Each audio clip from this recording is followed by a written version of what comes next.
Hello dear student, मेरा नाम है जितेंद्र चतुर्वेदी और मैं स्वागत करता हूं अपने YouTube channel Chaturvedi English classes में।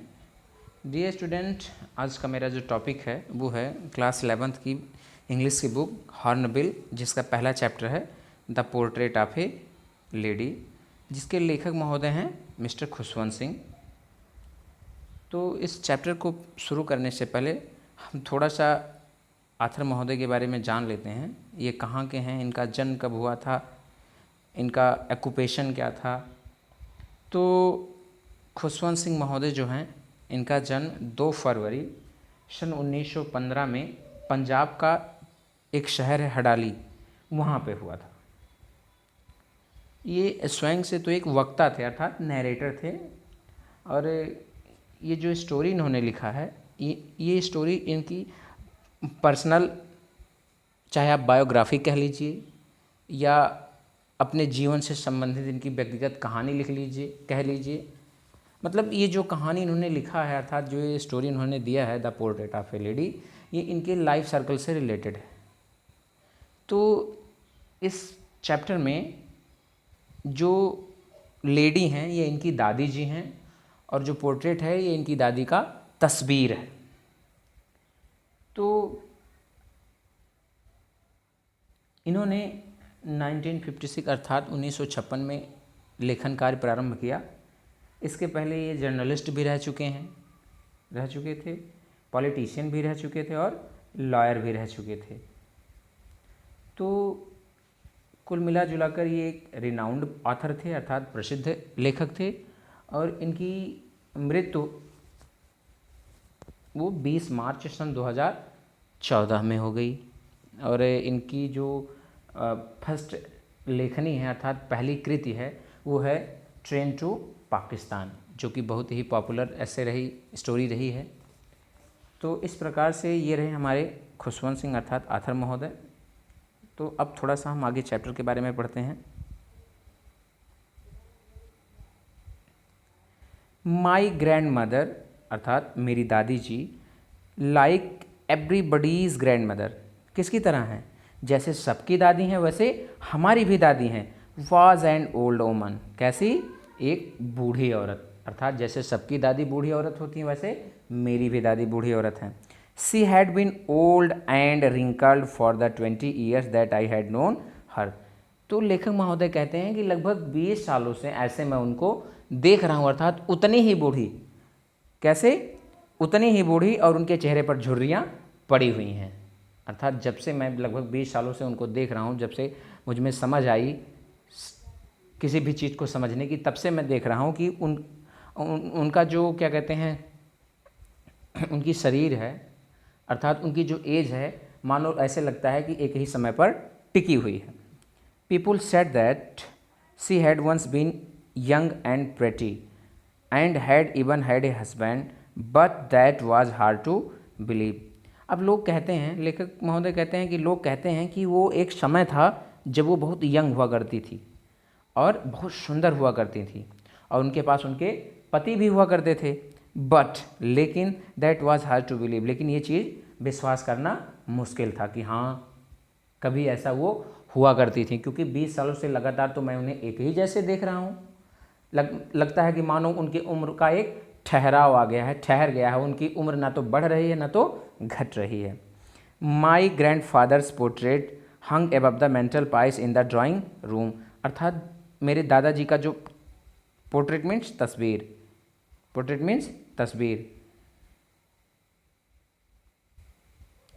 तो मेरे दादाजी का जो पोर्ट्रेट है, मेरे दादाजी का जो तस्वीर है, वो ड्राइंग रूम में मेंटल पाइस के ऊपर टंगा हुआ। अर्थात मेंटल पाइस मीन्स होता है पाखा नुमा, अर्थात चिमनी होती है जो जहाँ पे क्या कहते हैं, स्मोक वगैरह आउट होता है।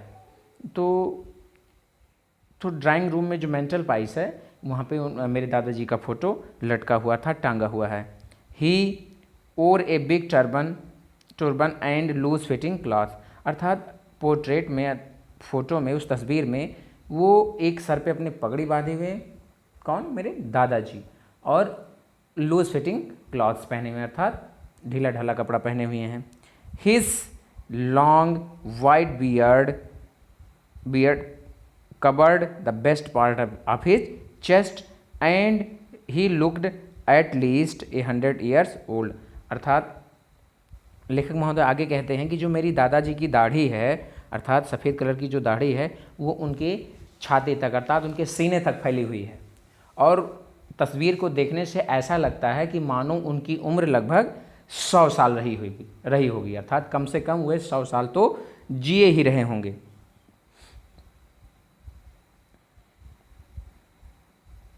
आगे है, he did not look the sort of person who would have a wife or children. तो लेखक महोदय कहते हैं कि मेरे दादाजी और जैसे लोगों की तरह नहीं है जिनकी केवल एक बच्चे और या फिर एक पत्नी हुआ करती होंगी। He looks as if he could only have lots and lots of grandchildren. अर्थात वो कैसे दिखते हैं कि जैसे मानो कि उनके पास ढेर सारे ग्रैंड चिल्ड्रेन अर्थात पोता पोती हैं, अर्थात कि वो इतने बूढ़े या बुजुर्ग लगते हैं कि मानो कि उनके पास सैकड़ों पोता पोतियाँ अर्थात ढेर सारे पोता पोतियाँ हैं। As for my grandmother being young and pretty, जहाँ तक कि मेरी दादी जी यंग हुआ करती थी, सुंदर हुआ करती थी। The thought was almost revolting, ये विचार क्या था मेरे दिमाग में एक संघर्ष सा कर रहा था, अर्थात ये विचार मेरे दिमाग में बैठ नहीं रहा था कि क्या ऐसा हो सकता है, वो रिवोल्ट कर रहा था कि ये चीज़ें कि कभी वो युवा थी, कभी वो सुंदर हुआ करती थी, कभी युवा थी, ये सोच मेरे दिमाग में कुछ हजम नहीं हो रहा है। She often told us of the game she used to play as a child, वे उस गेम के बारे में भी बताया करती थी जो वो बचपन में खेला करती थी।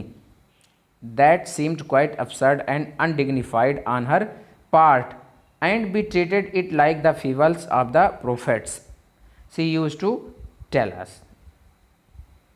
तो लेखक महोदय कहते हैं कि बचपन में वो जो गेम्स खेला करती थी उसके बारे में भी बताती थी और ये चीज़ उनके लिए बहुत मूर्खतापूर्ण था, अर्थात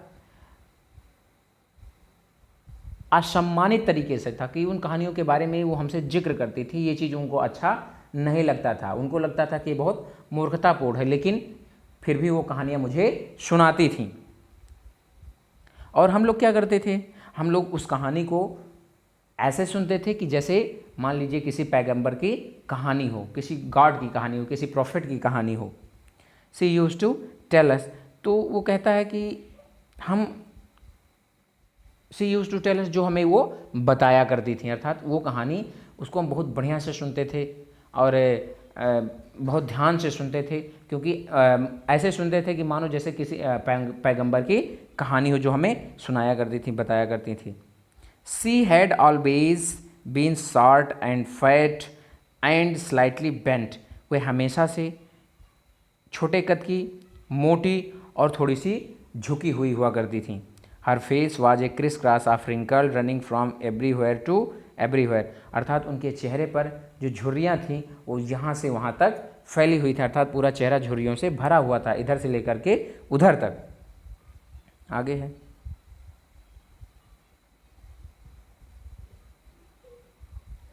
no we were certain she had always been as we had known her, हम लोग एकदम निश्चित हैं कि वो वैसे ही थी जैसे कि हम उनको जानते हैं, अर्थात हम जानते हैं हमारे सामने वो बूढ़ी हैं, हल्की सी झुकी हुई हैं और उनकी चेहरे पे झुर्रियाँ पड़ी हुई हैं, तो ये यही ऐसे ही वो शुरू से ही थी, अर्थात हम लोग का विश्वास अर्थात हमारा मानना है कि वो शुरू से ही ऐसे ही रही हैं। ओल्ड, कैसी, बूढ़ी, सो टेरेबली ओल्ड, बहुत ही ज़्यादा बूढ़ी, that she could not have grown older, कि वो इतनी ज़्यादा बूढ़ी थी कि अब उससे जब भी ज़्यादा वो बूढ़ी नहीं हो सकती, अर्थात उससे भी ज़्यादा वृद्धावस्था उनके अंदर नहीं आ सकती। And had stayed at the same age for 20 years, और एक ही उम्र पर लगभग 20 सालों से लगता है कि मानो वो टिकी हुई हैं। She could never have been pretty, वो तो कभी सुंदर नहीं हो सकती, but she was always beautiful, लेकिन वो हमेशा से सुंदर थी, क्योंकि मेरी नज़रों में वो हमेशा से सुंदर रही हैं, भले ही वो ना सुंदर नहीं थी, लेकिन मेरे नज़रों में वो हमेशा से सुंदर रही हैं। She hobbled about the house in spotless white with one hand resting on her waist to balance her stoop and the other telling the beads of her rosary. सी होबल्ड, वो लंगड़ा के चलती थी अबाउट द हाउस अर्थात घर में, in spotless white with one hand resting on her waist to balance her stoop. तो spotless बिना धब्बेदार अर्थात उनका बदन कैसा था, उनका शरीर कैसा था, वो एकदम वाइट कलर का था जो कि एकदम स्पॉटलेस था. और उस शरीर में जो उनका बायां हाथ था उसको वो अपने कंधे पे रखती थी जिससे कि उनका बैलेंस बराबर हो सके, अर्थात उनके झुकाव का बैलेंस ठीक ठाक रहे, वो कभी गिरे ना. और दाहिने हाथ से वो अपने हाथ में रोजरी ले करके उसको बीट करती थी, टेलिंग द बीट करती थी, अर्थात माला जपती रहती थी. एक हाथ बायां हाथ उनके कंधे कमर पे होता था और दाहिने हाथ से वो माला को जपा करती थी. Her silver locks were scattered untidily over her pale puckered face and her lips constantly moved in inaudible prayer. और उनकी जो लटें थीं अर्थात सिल्वर कलर की लटें थीं वो उनके चेहरे पर, उनके पीले से चेहरे पर इधर उधर फैली हुई थीं. And her lips constantly move in inaudible prayer. और उनका होंठ जो था वो ना सुनाई देने वाले प्रेयर को हमेशा करते रहता था, अर्थात मन में ही वो प्रार्थना हमेशा गाती रहती थी, भगवान की प्रार्थना करती रहती थी. अर्थात उनके मुंह से आवाज़ नहीं आता था लेकिन मन में वो प्रार्थना करती रहती थी. ऐसा लगता था कि होठ हिल रहे हैं और वो प्रार्थना कर रही हैं. Yes she was beautiful. हाँ वो सुंदर थीं. लेखक महोदय कहते हैं कि हाँ मेरी दादी जी सुंदर थीं. She was like the winter landscape in the mountains and expanse of pure white serenity breathing peace and contentment. अब she was like the winter landscape in the mountains, अर्थात कब लेखक महोदय कहते हैं कि मेरी दादी जी कैसी थी कि जैसे पर्वतों पर ठंडी के मौसम में बर्फ़ पड़ जाती है तो एकदम शांत माहौल हो जाता है, वैसे ही मेरी दादी जी सफ़ेद, अर्थात उनके बदन का कलर लगभग सफ़ेद था और वैसे ही वो दिख रही थी, अर्थात एक शांत माहौल बना हुआ था उनके शरीर में, अर्थात एकदम प्रसन्नचित्त रहने वाली थी. An expanse of pure white serenity breathing peace. और क्या कहते हैं कि इतना स्वच्छ, इतना शांत, जहाँ पे हमेशा संतोषजनक वातावरण होता था, अर्थात संतोष का वातावरण होता, अर्थात उनके मन में किसी भी प्रकार की कोई लालच, किसी प्रकार की इच्छा, किसी प्रकार की चाह नहीं दिखती थी. वो एकदम शांत मन से, भाव से अपना प्रेयर करती रहती थी और अपना सारा काम करती रहती थी. My grand mother and I were good friends. मेरी दादी जी और मैं क्या थे, अच्छे दोस्त थे. My parents left me with her when they went to live in the city. तो मेरे माता पिता मुझे मेरी दादी के पास छोड़ गए जब वह शहर में रहने चले गए. We were constantly together. हम लोग लगातार एक साथ रहे. She used to wake me up in the morning. वो मुझे सुबह जगा दिया करती थी. And get me ready for school. और स्कूल के लिए मुझे तैयार करती थी. She said her morning prayer in a monotonous sing song while she bathed and dressed me in the hope that I would listen and get to know it by heart.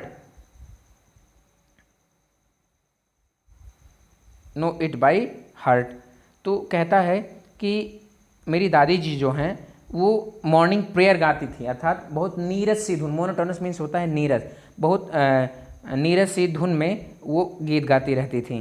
और ये आशा करती, जब मुझे नहलाती थी अर्थात मुझे ड्रेस पहनाती थी अर्थात स्कूल के लिए तैयार करती थी, तो वो एक मोनोटोनस अर्थात नीरस तरीके से गीत गाती रहती थी, प्रेयर करती रहती थी. और ये आशा करती थी कि मैं उसको सुनकर अपने उस चीज़ को मैं हृदय से लर्न करूँगा, अर्थात अपने मन से उस चीज़ को सीखूँगा. तो इस प्रकार से इसी आशा में वो जब मुझे ड्रेस पहनाती थी अर्थात मुझे जब कपड़ा पहनाती थी, नहलाने के बाद स्कूल के लिए तैयार करती थी, तो प्रेयर गाती रहती थी. I listen because I loved her voice but never bothered to learn it. अर्थात मैं उसे सुनता था क्योंकि आई लव्ड हर वॉइस, क्योंकि उनकी आवाज़ मुझे बहुत पसंद थी, लेकिन मैंने कभी इसको सीखने का जहमत नहीं उठाया था, सीखने की परेशानी नहीं उठाई कि उनके गाते मैं भी प्रार्थना सीख लूँ। Then she would fetch my wooden slate, which she had already washed and plastered with yellow chalk, a tiny earthen ink pot, and a red pen. तब वो क्या करती थी, वो मेरे वुडन स्लेट को लेके आती थी। वो मुझे नहलाने धुलाने कपड़ा पहनाने के बाद वो मेरे लकड़ी के स्लेट को लेके आती थी, और एक छोटा सा जो स्लेट होता था वो हमेशा प्लास्टर्ड किया होता था येलो चॉक से, और एक छोटा सा मिट्टी का इंक पॉट होता था, और एक रेड पेन होता था, जो कि उन्हें इन सभी को tie them all in a bundle and hand it to me, और इन सभी को एक बंडल में बांध देती थी। उसके बाद वो मुझे मेरे हाथ में पकड़ा देती थी। After a breakfast of A thick steel chapati with a little butter and sugar spread on it. तो ब्रेकफास्ट में क्या था, एक मोटी सी रोटी थी, एक मोटी सी बासी रोटी थी, और उस पर क्या लगा था, शुगर लगा था, और मक्खन यानी चीनी और मक्खन लगा हुआ था। उसके उस चपाती के ब्रेकफास्ट के बाद वी वेंट टू स्कूल, हम कहाँ जाते हैं, हम स्कूल गए।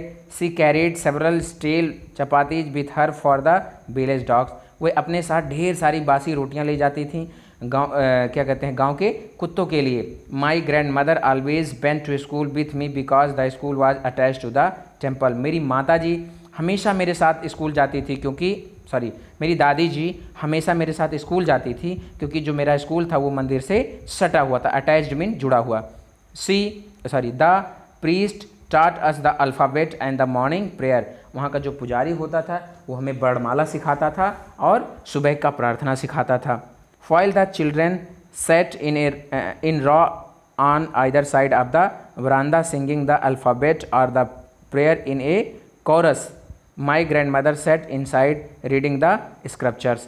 तो क्या होता था कि जो बच्चे होते थे वो एक रो में, एक पंक्ति में बैठ जाते थे बरामदा के दोनों साइड में, और क्या करते थे, अल्फ़ाबेट को गाते थे, और मॉर्निंग प्रेयर को भी कोरस में गाते थे। कोरस मतलब होता है समूह, अर्थात समूह में वो मॉर्निंग प्रेयर को भी गाते थे। और मेरी दादी जी बगल में बैठकर जो धार्मिक ग्रंथ होते थे उसका अध्ययन करती। स्क्रिप्चर माने होता है धार्मिक ग्रंथ, तो मेरी दादी जी उसका अध्ययन करती थी। आगे है, When we had both finished, जब हम दोनों मैं पढ़ाई समाप्त कर लेता था और वो धार्मिक ग्रंथ को पढ़ना समाप्त कर लेती थी। We would go back together, तो हम दोनों लोग साथ में वापस आ जाया करते थे। This time the village dogs would meet us at the temple door. अब इस बार जो गांव के कुत्ते होते थे वो मंदिर के दरवाजे पे ही मिलते थे। They followed us to our home, growling and fighting with each other for the chapatis we threw to them.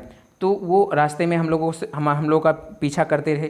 वो जो कुत्ते मिलते थे रास्ते में, अर्थात मंदिर के दरवाजे पर, वो हमारे पीछे पीछे चल देते थे और उस रोटी के लिए एक दूसरे से लड़ते थे और गुर्राते रहते थे, जो हम उनके लिए फेंकते थे, अर्थात रास्ते में उनको खाने के लिए देते थे, उसके लिए वो आपस में लड़ते रहते थे। When my parents were comfortably settled in the city, जब मेरे माता पिता पूरी तरीके से शहर में बस गए, they sent for us, तो हमें वहाँ पे बुला लिए। That was a turning point in our friendship. ये हमारे दोस्ती का, अर्थात मेरी और मेरी दादी जी के बीच में दोस्ती का बहुत ही बड़ा बदलाव था, बहुत बड़ा ही टर्निंग पॉइंट था। Although we shared the same room, यद्यपि हम दोनों एक ही रूम में सोते थे। My grandmother no longer come to school with me, लेकिन मेरी दादी जी मेरे साथ स्कूल नहीं आती थी। I used to go to an English school in a motor bus, हम एक इंग्लिश स्कूल में जाते थे एक मोटर बस में। There were no dogs in the street, न तो वहाँ गलियों में कुत्ते होते थे। And she took to feeding sparrows in the courtyard of our city house. As the years rolled, we saw less of each other. तो लेखक महोदय कहते हैं there were no dogs in the street, वहाँ गलियों में न तो कुत्ते होते थे। And she to feeding sparrows in the courtyard of our city house, तब वो क्या करती थी, वो आंगन में जाती थी और वहाँ जो गौरैया होती थी उनको भोजन कराती थी। शहर के आंगन में जा कर के वहाँ दाना डालती थी और गौरैया आके अपना दाना करती थी, अर्थात दाना चुगती थी। एज द ईयर्स रोल, जैसे जैसे समय बीतता गया, जैसे बरसों बीतते गए, बी सा लेस ऑफ ईच अदर, तो हम एक दूसरे से कम मिलने जुलने लगे, अर्थात हमारा मिलना जुलना बहुत कम होता था। For some time she continue to wake me up and get me ready for the school. कुछ समय तक के लिए तो उन्होंने वे मुझे जगाना जारी रखी, अर्थात मुझे स्कूल के लिए तैयार करती रहीं।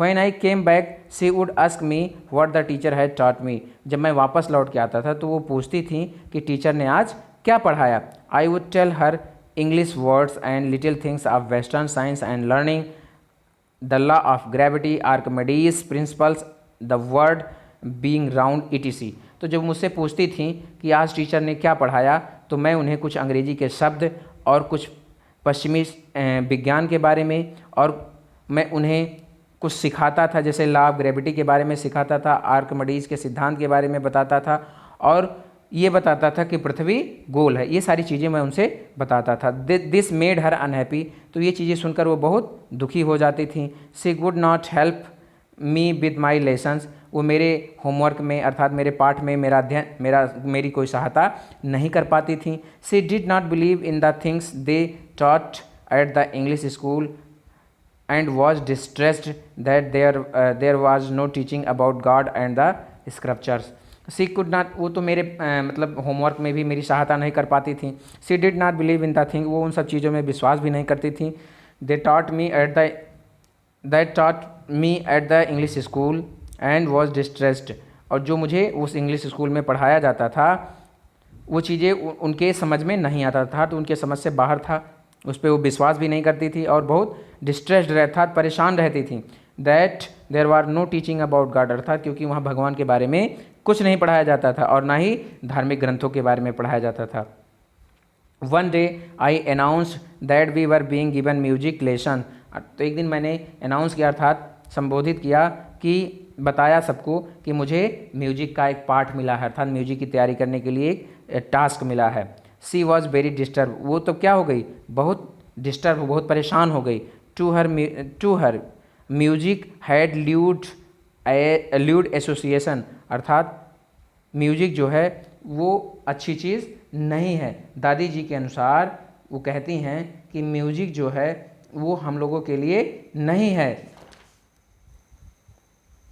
It was the monopoly of harlots and beggars and not meant for gentle folk। तो वो कहती हैं कि ये इस पर केवल वैश्याओं का अधिकार है, अर्थात ये केवल वही गाते हैं और भिखारी गाते हैं और ये शास्त्रीय संगीत के जैसा नहीं है। सी सेड, उन्होंने कहा, nothing but her silence meant disapproval. She said nothing, उन्होंने तो कुछ नहीं कहा लेकिन उनके चुप्पे से असहमति ही दिखी, अर्थात ऐसा लगा कि इससे मेरी दादी जी सहमत नहीं हैं। She rarely talk to me after that, उसके बाद से वो मुझसे बहुत कम बात करने लगी। When I went up to university, जब मैं विश्वविद्यालय में पहुंचा, I was given a room of my own, तब मुझे एक अपना अलग का कमरा दिया गया। The common link of friendship was snapped, और हमारे बीच में जो दोस्ती का चेन था वहीं पे टूट गया। My grandmother accepted her seclusion with resignation, और मेरी दादी जी ने क्या कहते हैं, मेरी दादी जी ने अर्थात अकेले रहना अर्थात एकांतवास को, सेक्युलेशन मीन्स होता है एकांतवास को, स्वीकार कर लिया। She rarely left her spinning wheel to talk to anyone, वो बहुत मुश्किल से ही अपने चरखे को छोड़ती थी, अर्थात सूत काटने वाले चरखे को किसी से बात करने के लिए छोड़ती थी।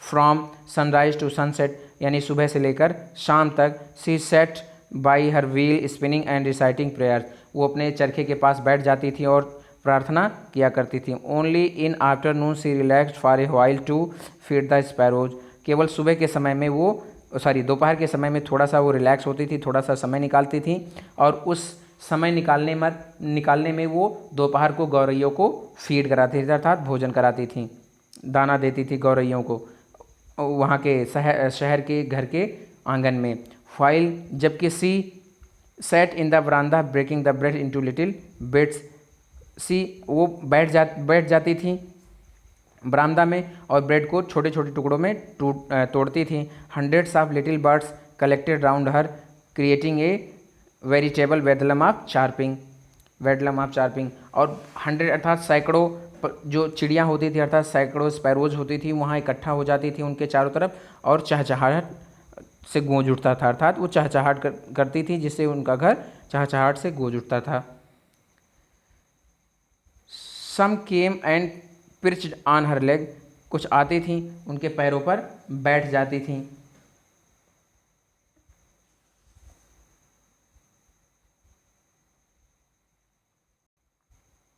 अदर्स ऑन हर शोल्डर्स, कुछ उनके कंधे पर बैठ जाती थीं। Some even sat on her head, कुछ तो उनके सर पे बैठ जाती थी। सी स्माइल्ड, वो मुस्कुराती थी, but never shoot them away, लेकिन वो कभी उन्हें उड़ाती नहीं थी, अर्थात परेशान नहीं करती थी। It use to be the happiest half hour of the day for her, अर्थात ये जो आधा घंटा होता था ये पूरे दिन में सबसे खुशी का समय होता था उनके लिए, मेरी दादी जी के लिए।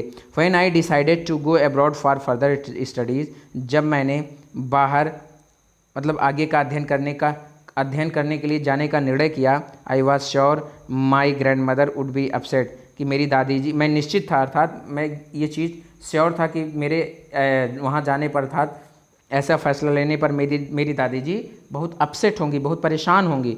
आई would be away for 5 years, मैं उनसे लगभग 5 सालों तक दूर रहा। And at her age one could never tell, और उस समय कोई कुछ नहीं बता सकता। But my grandmother could, लेकिन मेरी दादी जी ने बताया, अर्थात किया।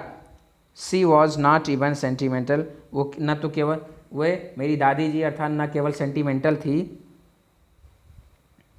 सी came to leave me at the railway station, वो मुझे रेलवे स्टेशन पे छोड़ने आई। But did not talk or show any emotion, लेकिन वो तो रेलवे स्टेशन पे छोड़ने आई तो मुझसे वो न तो बात की, न तो किसी प्रकार की कोई संवेदना या भावना दिखाई। तो प्यारे बच्चों, वीडियो ज़्यादा बड़ा ना हो इसलिए मैं इसको 2 पार्ट में कर रहा हूँ, जिसका पहला पार्ट आज मैंने क्लियर कर दिया। अब इसमें से जो भी हार्ड वर्ड होंगे, जो भी प्रॉब्लम्स होगी, आप कमेंट्स के माध्यम से पूछ सकते हैं। Thank you.